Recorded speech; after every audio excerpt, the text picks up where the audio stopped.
Eurovisión este año se va a celebrar en Basilea. Suiza es actualidad, sin duda habrán leído ustedes esta noticia en muchos medios de comunicación, después de ganar el año pasado el certamen, la ciudad elegida ha sido Basilea, pero Suiza también hoy en este programa para suscriptores va a ser actualidad y va a ser tema, pero por una cuestión menos musical, José, lo contaremos más adelante. Lo primero, muy buenas tardes, hoy nos toca estar con nuestros amigos, con los suscriptores y bueno, pues hoy encendemos la cámara para que nos vean. Pues sí, un gusto estar con ellos hoy viernes, el día que más cansados estamos, pero es lo que toca. Así que encantado de hacer otro programa de Geopoder Actualidad, pero ahora sin pelos en la lengua y pudiendo hablar tranquilamente como lamentablemente no podemos hacer en YouTube y en otras plataformas. Pues contaremos cosas muy interesantes, entre ellas la de Suiza, que a mí me ha llamado mucho la atención, pero lo vamos a dejar para más adelante. Vamos a generar un poco de intriga, José, porque hay que empezar por las elecciones de Estados Unidos. Kamala Harris ha sido entrevistada en la CNN y bueno, ha empezado a soltar perlitas de cara a las próximas elecciones. Y por cierto, José, te diré que en los medios de comunicación en España están diciendo que Kamala Harris sube como la espuma y que la campaña de Trump se hunde. Verbatim, esto es lo que se está diciendo en los periódicos de España. Como se dice vulgarmente, sabe en la calle con un par, ¿no? Con un par. Bueno, el criterio que yo le mandaría a todos nuestros queridísimos seguidores es que, curiosamente, ayer ella sí, el criterio más importante, ella sí que se mostró mucho más equidistante, se puso mucho más estadista que lo que vimos en la Convención Demócrata. Igual que en la Convención Demócrata, y acordaos que lo hemos resaltado mucho en Geopoder, lo que vimos fue wokismo a tope, ¿no? Progresía a tope, algo que vamos que podría ser más equiparable a un Podemos en España o al Partido Comunista, a la Francia insumisa en Francia, y lo que vimos fue una Kamala mucho más presidente, una Kamala mucho más equidistante, más tranquila. Y bueno, yo creo que ese es el criterio más importante de la entrevista, ¿no? Temas que me llamaron la atención, bueno, pues que estuvo mucho más vaga en el sentido de que las formulaciones eran bastante etéreas de todo. No llegaba a responder, es decir, cuando le preguntaban por el conflicto israelí-palestino, pues decía, estamos del lado de Israel, pero no puede continuar lo de Palestina, es decir, se quedaba siempre en mitad de todo. De hecho, le preguntaron hasta del fracking, que ella era contraria al fracking y dijo que no, que esto ya está superado. Y ella defendió en general... Por cierto, mucha sangre con esta cuestión del fracking, en sus redes sociales. Lo hemos visto en Twitter hablando precisamente de esta cuestión y mucho. Fíjate que el segundo criterio iría por el lado de que ella ha dejado claro que no pasa nada cuando uno se contradice en política. Si el primer criterio era que voy más a la equidistancia que al wokismo, cuando yo me colocan el micrófono y me está mirando todo el mundo y no estoy en un estadio de deporte, allí puedo ponerme a gritar. El segundo criterio sería cómo ha sido bastante vaga en las formulaciones de lo que ella propone, ¿no? Ha sido bastante, pues digamos, etérea, no bajaba el balón al suelo, como dicen los que les gusta el fútbol, ¿no? Luego un tercer criterio que me llamó bastante la atención en la entrevista eran las miraditas que se traía con Tim Walz. No quiero implicar nada raro, ni muchísimo menos, pero creo que sus asesores de imagen le han recomendado que lo mire con cariño, que lo mire con confianza, en fin, que muestre cercanía, pero la verdad es que ella a veces no es buena actriz y las caras eran un poco... Es como cuando Donald Trump pone las muecas estas así raras, que él dobla la cabeza y pone la cara así como rara. ¿Te acuerdas del debate con Biden, ¿no? Cuando Biden estaba un poquito que se trabucaba al hablar o se quedaba un poco como con los ojos cerrados y tal. Las caras esas de Trump que doblaba la cabeza y hacía como, ¿qué narices está pasando? Con perdón. Pues bueno, ella ayer exageraba mucho las miraditas de cariño y confianza a Tim Walz. De hecho, es que si tenéis oportunidad de ver la entrevista, es bastante llamativo, ¿no? El tipo de caras que ponen. Por cierto, José, que este es un truco que utilizan mucho los políticos, también en España, hacerse colega del periodista para que luego a la hora de hacer el artículo el periodista sea benevolente, ¿no? Hacerse el colega. Lo he visto muchísimas veces en políticos de todo tipo de ropajes. Así es, y estoy de acuerdo contigo. Y luego quizás el último criterio, no es más que un criterio, es un cotilleo. es que Tim Walz había dicho recientemente que él había estado en la guerra, como mostrando que él era un veterano de guerra y tal, y el tío nunca había estado en ninguna guerra, nunca ha estado en ninguna guerra. Entonces él dijo que se habían malinterpretado sus palabras, que él se refería a la guerra de la política, a la guerra del día a día como representante de los norteamericanos, etcétera, etcétera. Y bueno, pues es algo que le han estado afeando desde el campo republicano. Pero hemos visto, por empaquetar, digamos, el comentario, una Kamala Harris más estadista, mucho más moderada, mucho más equilibrada que lo que nos estaba mostrando la convención demócrata de la semana pasada, ¿no? Y eso en una semana en la cual, pues bueno, como tú dices, la prensa generalista está teniendo que construir el mito tanto alrededor de Kamala como alrededor de Tim Walz, y evidentemente el parte del mito también es la manipulación de las encuestas y demás, ¿no? En el lado republicano pues están agitando, intentando, digamos, tensar las filas republicanas con la cuestión del aborto. Sabéis que Ron DeSantis en Florida, sabéis que no se lleva bien ahora, claro, como es normal, con Donald Trump, que ya hemos visto que Donald Trump es capaz de reamistarse con la gente que se ha peleado, como le ocurrió con J.D. Vance, que se llevaban horrible, y lo tiene ahora, como se dice, en el ticket, ¿no? Como vicepresidente con él, ¿no? Pero Ron DeSantis ha prohibido el aborto en Florida más allá de la sexta semana. De hecho, los médicos saben que los corazones, ¿no?, de una criatura, de un bebé, empieza a latir a las 5 semanas y media, 6 semanas aproximadamente, ¿no? Todo esto son medias, pero vamos, he tenido a bien preguntárselo a un médico y me han dicho que es eso, ¿no?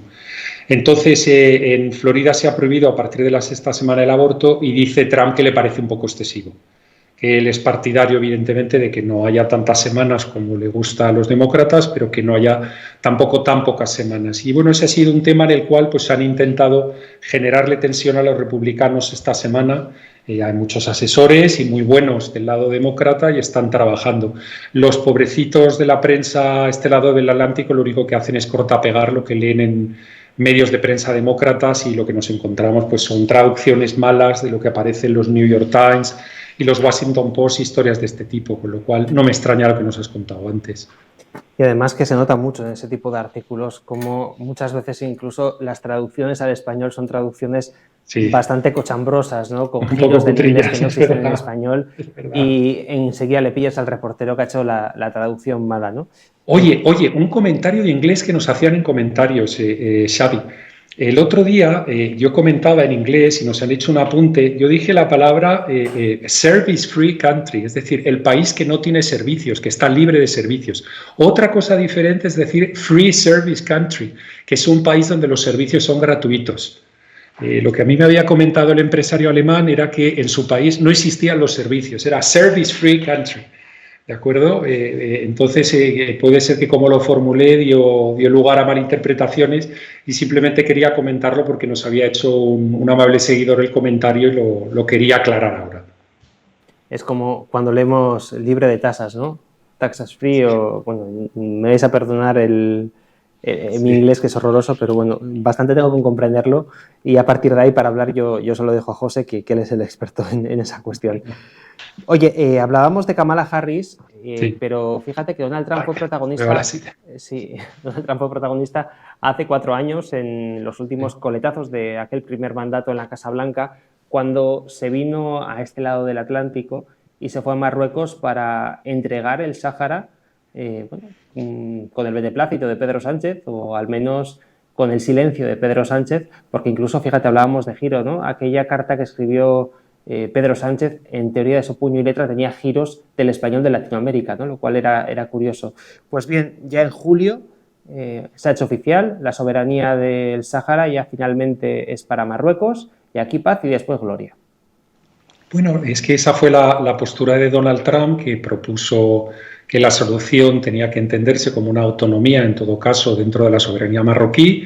Digamos que el primero que nos puso los cuernos fue Donald Trump, luego se autopuso los cuernos, nos los puso Pedro Sánchez con la cuestión de esa declaración que hizo él unilateralmente sin pasarla por Parlamento, y ahora han sido, curiosamente, los franceses, que normalmente han estado ahí en la política exterior española siempre para hacernos la puñeta, pero los franceses se han apuntado a la tesis de Sánchez, no han hecho nada malo, y es algo que no habíamos recalcado en Geopoder, pero que pasó ya a finales de julio, y creo que es muy importante apuntarlo porque a pesar de lo que dicen las Naciones Unidas y a pesar de lo que ha sido la postura clásica de la diplomacia española, con esta gente ahora mismo lo que tenemos es, pues bueno, ya lo sabemos, es genuflexión ante los marroquíes, y simplemente es apuntar que si ya nos dieron la estocada, prácticamente la estocada definitiva a los norteamericanos y luego nosotros nos la dimos a nosotros mismos, ahora mismo Francia ya nos la ha puesto completamente, es decir, ahora mismo el toro bravo español ya se lo están llevando porque ya no puede continuar allí porque sencillamente pues nos hemos desapuntado de esta cuestión. Una Francia que recordábamos ayer cómo estaba haciendo negocios con los malos de la película, con los serbios. No sé si hay alguna cuestión nueva sobre esta noticia que ayer comentabas, José. Recordamos que estaba haciendo negocietes con un país que en teoría está en el eje del mal, pero claro, es que vender aviones es un dinerito importante al que no parece que quieran renunciar ciertas empresas francesas. Así es, queridos Xavi, queridos amigos. Hemos visto, desde luego es una clase perfecta de política realista. Se te llena la boca de algo y luego por detrás haces otra cosa. Lo hemos comentado de Francia desde el principio del conflicto. Ni han recibido refugiados ucranianos, ni han mandado dinero a Ucrania, ni han mandado equipamiento o armamento importante a Ucrania. Etcétera, etcétera. Y ahora mismo se van al eje del mal. Alexander Vučić es cercano al Kremlin, como todos sabemos, y lo primero que hacen es ir a venderle los aviones de combate Rafale sin ningún tipo de problema. Menuda lección de política realista. Es que es importantísimo que la gente se dé cuenta que el 90% de los análisis que hay son análisis que son o repiten lo que aparece en el momento de las notas de prensa y la luz y el taquígrafo, digamos, cuando sale el representante de un ministerio o sale un primer ministro a hablar y sencillamente cortapegan lo que se ha dicho ahí, opción 1, o opción 2, te abrazas a la farola diferente. Si no te quieres abrazar a la farola de Bruselas, te abrazas a la farola de Orbán o a la farola de China o a la farola de Rusia, a la farola que toque. Y claro, al final la política realista y el realismo político lo bueno que tiene es que te permite entender los fenómenos como pues una conjunción de grises tremendos donde la gente lo que está es básicamente defendiendo la propia supervivencia de su nación. La gente no cree en las organizaciones internacionales, lo militar sigue siendo importantísimo, hay siempre una lógica después de todas las acciones y nunca tenemos toda la información, y que cuando sale un analista diciendo que es que está muy relacionado con los servicios secretos o que yo sé o que a mí me han contado, que yo conozco, ya sabes directamente que estás hablando con un idiota. Esto es muy importante saberlo y digamos que esto nos demuestra que los principios de política realista siempre se aplican. Es decir, estás por un lado diciendo que estás a muerte con Ucrania y luego le estás vendiendo los aviones más caros que tienes a, en teoría, un país que es muy cercano y muy favorable a las tesis del Kremlin. Y yo creo que es una lección de política realista que tenemos que tener en la mesa. Pero es que Francia esta semana, bueno, lo de Telegram lo hemos desgranado yo creo que en 3 programas, ¿no? El programa del lunes, el programa del martes y el programa del jueves, pero es que siguen apareciendo informaciones que nos permiten ahondar o abundar en algunos de los criterios que os mandamos en su momento, ¿no? Una información que ha aparecido que es importantísima. ¿Sabes quién le dio directamente la nacionalidad francesa a Pavel Durov, el dueño de Telegram, el consejero delegado de Telegram? Pues supongo que alguien de muy arriba. Macron personalmente. ¿Se han enemistado? ¿Qué ha pasado con ellos dos? Pues Macron dice que él no tiene nada que ver, que eso han sido los jueces, que en Francia hay separación de poderes y demás, pero la primera declaración que hubo por parte del Elíseo era que esto había sido pues esos procesos pues como los que hacen los jugadores de fútbol o de baloncesto, los artistas, ¿no? Mandan una petición al ministerio de turno, en este caso Asuntos Exteriores, y todo eso se va procesando, etcétera. Pues no, parece aquí que hubo unas reuniones one-on-one entre los dos, bilaterales, y que después de estas reuniones bilaterales pues se le dio el pasaporte francés y demás, ¿no? Con lo cual el tío, cuando se paró en París, pues pensaba que estaba en casa. Pues yo soy amiguete de Macron, que me van a hacer a mí, ¿no? Y por eso se llevó el susto que se llevó, que ya hemos comentado. No voy a defender yo ahora aquí al régimen ruso, pero fíjense que él tuvo que salir pitando de Rusia por el tema de la red, el Facebook ruso, el VK, tuvo que salir pitando de Rusia con este tema y sin embargo ahora ha sido en Francia donde le han detenido. No voy a defender yo a Putin como que Putin es, tú te vas a vivir a Rusia y vives en un régimen de libertad maravilloso y allí te dejan decir lo que tú quieras, porque ya sabemos que mucha gente acaba saliendo volando por las ventanas cuando te pones enfrente del régimen. Pero es curioso, y ese es un detalle que tenemos que tener en la mesa, que lo han detenido antes en Francia que lo han detenido en Rusia. Cuando en Rusia tuvo unos trágalas con el gobierno ruso tremendos, cuando se escapa por lo de VK, lo contábamos, y también cuando tuvo el enganchón este de que se usaba Telegram para convocar las diferentes manifestaciones contra Putin en el año 2018. Y es curioso que no ha tenido problemas en Rusia, por lo menos de que lo metan en la trena, y al final lo han enganchado en Francia, ¿no?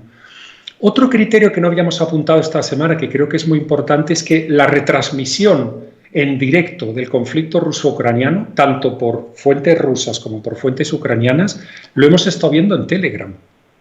Esto es algo muy importante y, de hecho, muchas de las informaciones que yo tomo es que yo me he apuntado a unos grupos pro-ucranianos y unos grupos pro-rusos y allí pues vas recibiendo muchos vídeos, muchas informaciones, te hablan de muchos periodistas, de muchos informes y es interesante porque puedes luego intentar encontrar un equilibrio entre lo que te dice un campo y lo que te dice el otro campo, ¿no? Es bastante interesante. Y luego, un criterio que también quiero apuntar, que creo que es muy importante, es de lo que le están acusando a Pavel Durov. Es como si nosotros, no sé, ayer me imagino que en España pues hubo un asesinato, hubo una violación, hubo un robo, algo horrible pasó con toda seguridad. Somos un país enorme y tenemos ahora decenas de millones de turistas y seguro que ayer en España pues pasó algo horrible. Bueno, esto es como que tú pudiera ir un juzgado con la policía judicial a detener a Pedro Sánchez porque dentro del territorio español pues ha habido un crimen. Ayer hubo un crimen en territorio español y no se ha detenido a Pedro Sánchez. Y no sé si el crimen tuvo lugar, por ejemplo, en tu preciosa tierra, en el País Vasco, pues habría que detener también al Lehendakari y llevárselo esposado. Pedro Sánchez y el Lehendakari, los dos esposados. Y dicen, ¿qué he hecho? Y dice, pues que en tu territorio ha habido un asesinato. Dice, bueno, yo tengo gente aquí que está sometida a tal, si pasa algo, pues se va a un juzgado, yo retiro el contenido, yo tal, pero la culpa ¿por qué va a ser mía? Es decir, yo tengo a la policía, tengo a los juzgados, tengo, como dicen ellos, políticas, nosotros decimos medidas de gobierno, ¿no?, para que estas cosas no pasen, para integrar a los malvados, los meto en la cárcel si no paran y tal, y si luego sigue habiendo un crimen, ¿pero por qué voy a ser yo culpable? Pues esto es más o menos lo que está respondiendo Pavel Durov. Dicen, cuando un juez me ordena retirar un contenido, lo retiro. Cuando un juez me dice que haya pasado una cosa mala, yo le doy toda la información y que el juez investiga lo que tiene que investigar, si ha habido unos insultos, unas cosas feas, lo que haya pasado allí dentro.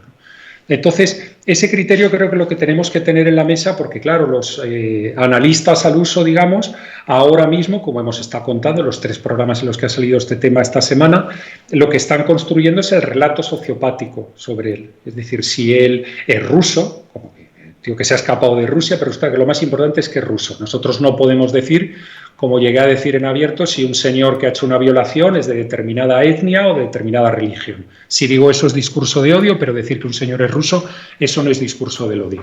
Pero bueno, están con lo de que es ruso, están con lo de que tiene 100 hijos biológicos y que un día vaciló de ello porque donó semen a un banco de estos y bueno, pues se ha utilizado porque ya que su señora no puede tener niños, pues está teniendo niños con otras señoras, pero de modo indirecto, etcétera, etcétera, ¿no? Y es curioso toda esta construcción de relato sociopático, lo hemos comentado en extenso durante la semana, pero los criterios que quería apuntar que eran nuevos para suscriptores son los que os acabo de comentar, ¿no? Molesta Telegram como la radio-televisión del conflicto ruso-ucraniano. Molesta, evidentemente, el poder llegar a decir que con todos los follones que ha tenido este señor con Rusia, al final lo han detenido, en teoría, en un país democrático y no en una autocracia. Y luego es curioso que se ha filtrado que fue Macron el que le dio la nacionalidad personalmente, que no siguió el proceso normal del Ministerio de Asuntos Exteriores y presentar los papeles y tus méritos y tal. Bueno, siempre hay enchufe, como le ha pasado a algún deportista en España, ¿no? Por ejemplo, tenemos un jugador, Lorenzo Brown, en la Selección Nacional de Baloncesto, que les vino bien en un momento dado tener un base, porque había varios bases lesionados españoles, y el tío este pues pasó de yanqui a español a la velocidad del rayo por decisión del Consejo de Ministros. Pues es que aquí fue una decisión directa de Macron, hemos de fondo explicado lo que ocurre, los franceses como tienen en su cabecita, en la cabecita de Thierry Breton, que viene de Atos y de Orange France Telecom, tiene en la cabecita lo de montar grandes empresas tecnológicas europeas. Tendremos el WhatsApp, el Euro WhatsApp, el Euro Telegram, el Euro Facebook, el Euro Instagram y todo este tipo de cosas. Pero al final ya sabemos lo que pasa. Yo lo he visto en el mundo de la música. Por ejemplo, muchas de las plataformas de reproducción digital, de streaming, como dicen en inglés, han empezado siendo noruegos suecas, como pasó con Tidal, o Spotify suecos, o SoundCloud suecos alemanes, y al final aparece el fondo de inversión americano y los europeos hacemos así, nos metemos los cientos de millones de euros y a vivir a la playa. La gente es como es, ¿no? También, ¿eh? Esto hay que comentarlo y a mí me da mucho miedo que los franceses sigan con ese sueño erótico que no funciona nunca, de que ellos van a ser la lanza tecnológica europea y que todos vamos a seguirlos, ¿no? Hablando de tecnología, José, Zuckerberg vuelve a ser actualidad. También tenemos noticias sobre su postura respecto a las elecciones de los Estados Unidos y, bueno, parece que se ha quedado neutral, equidistante, después de aquellas declaraciones, ¿no?, en las que de alguna manera pues decía que Trump tampoco era tan malo, ¿no? Lo comentamos, si te acuerdas, hace unas semanas, ¿no?, en un programa donde le comenté a todos nuestros seguidores que me había quedado con la boca abierta, que le había visto una entrevista donde había dicho que jamás se había sentido más americano y más orgulloso de ser norteamericano que cuando ve a Donald Trump levantarse, ¿no?, tras el disparo y esa foto que ya conocéis todos, que parece que está preparada casi en un diseño, ¿no?, que parece pues de estudio de fotografía, ¿no? Entonces, allí ya vimos que estos se están viniendo abajo y se están ya descontando que aparece Donald Trump. Bueno, por si acaso, lo han frito como un pescadito en un comité de estos de investigación del Congreso, donde le han estado dando, pero a la derecha, a la izquierda, al centro y para adentro. No le han parado de dar. Lo han vuelto a llevar a Mark Zuckerberg y Mark Zuckerberg ha mandado una carta que os recomiendo que la leáis. No tiene desperdicio la carta.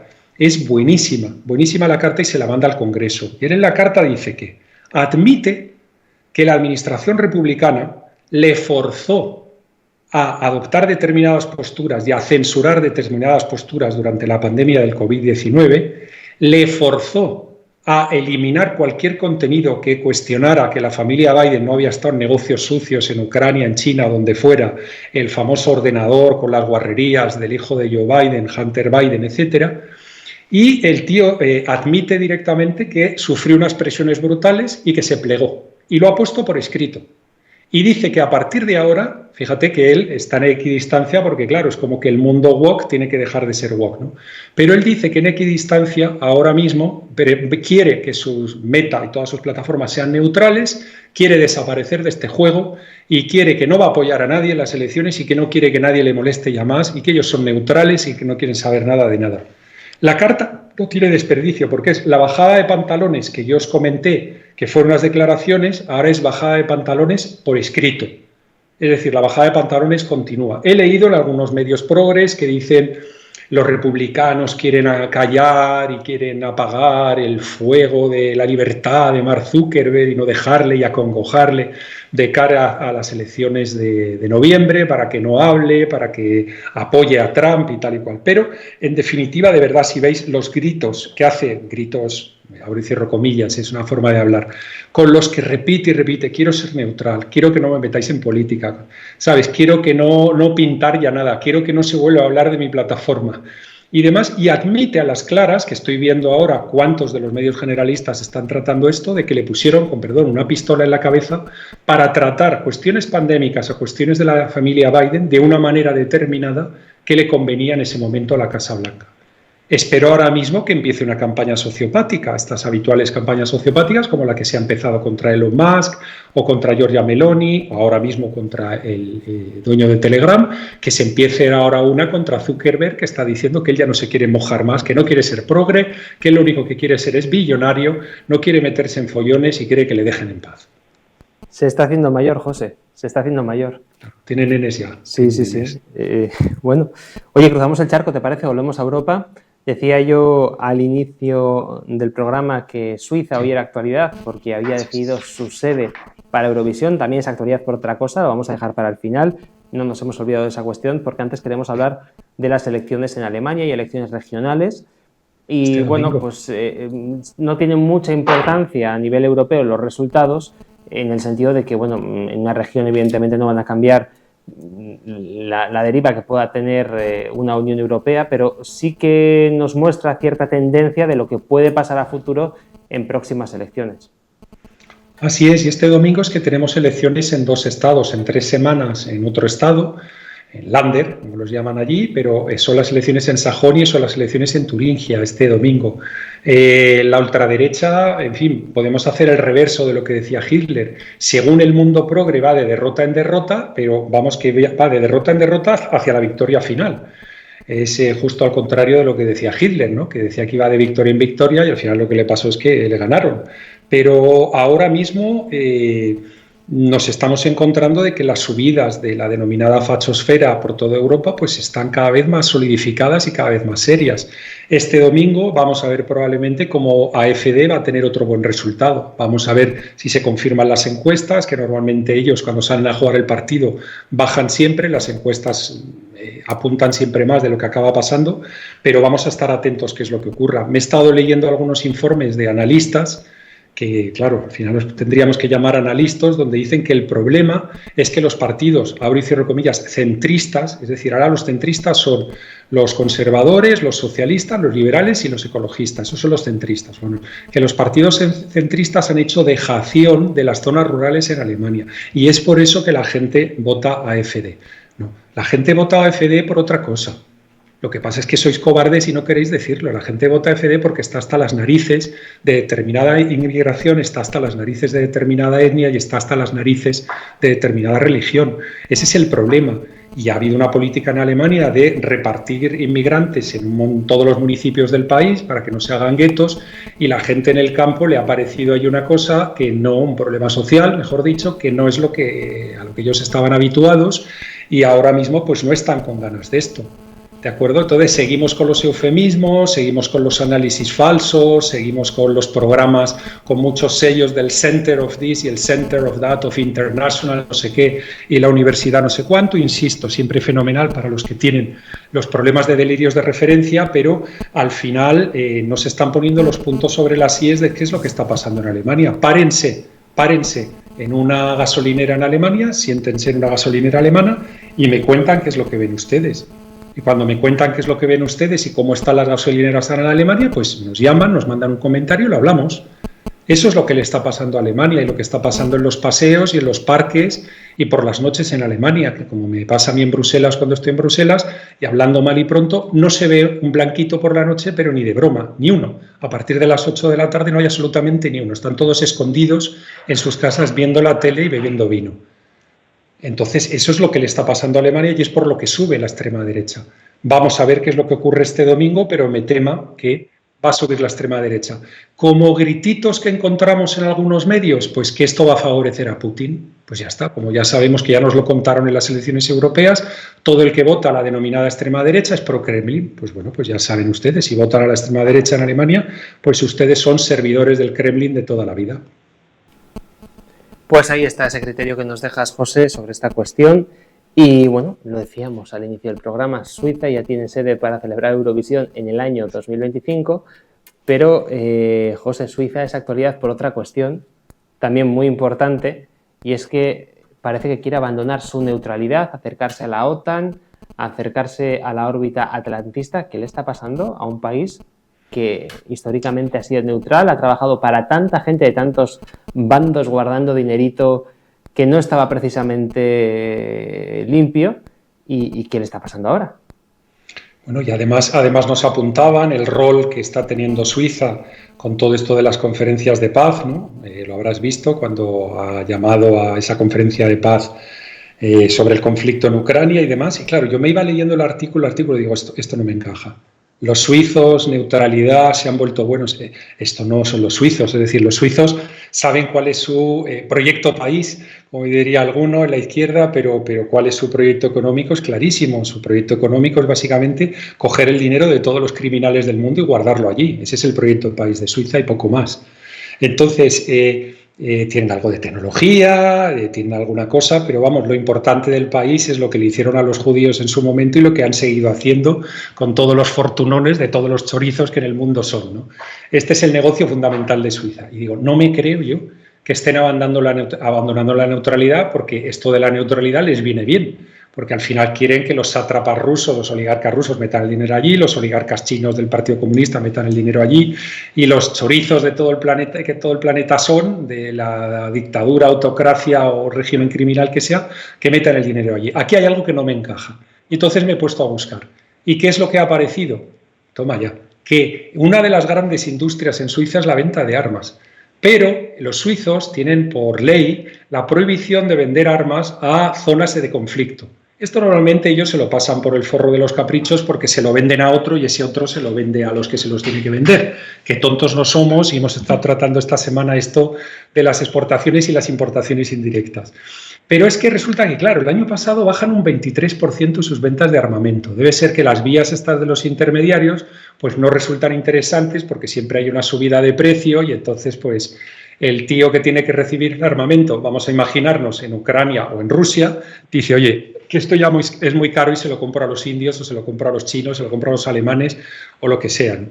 Y ahí es donde ha aparecido la cuestión. Y ahora mismo la están disfrazando de lo que lo tienen que disfrazar, como hacen los caraduras de los noruegos, que ahora mismo se ponen hasta de víctimas de que los rusos quieren atentar contra no sé qué. Vamos a ver, pero si os habéis forrado vendiendo a precios de mercado, no habéis tenido ni un puntito de solidaridad con los europeos, habéis vendido el gas y el petróleo todo lo caro que podíais a precio de mercado sin ningún problema y se os ha disparado una industria brutal. Es decir, que ahora mismo cada noruego podrían ir en helicóptero si no fuerais unos rácanos.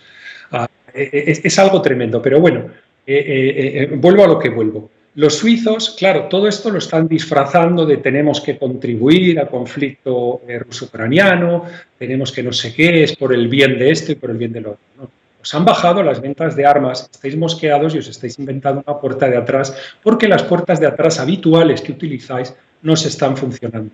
Entonces, lo de que estáis abandonando la neutralidad, eso se lo contáis a algún catedrático tonto de internacional público, se lo contáis a algún periodista tonto que cree que sabe de internacional porque ha vivido 3 años en Bruselas o 3 años en Washington, o se lo contáis a los que están ahí en el Parlamento Europeo haciendo el tonto en una institución que no sirve para nada. A eso se lo contáis a ellos, pero no nos lo contéis a nosotros porque nosotros os pillamos y nos damos cuenta de qué es lo que tenéis detrás. Y los suizos no habéis dejado de ser neutrales. Los suizos lo que queréis buscar es un negocio nuevo. Queréis buscar un negocio nuevo y ahora mismo las puertas de atrás que usáis no funcionan. Eso es lo que os está pasando. No contéis mentiras que se os ve al final el plumero.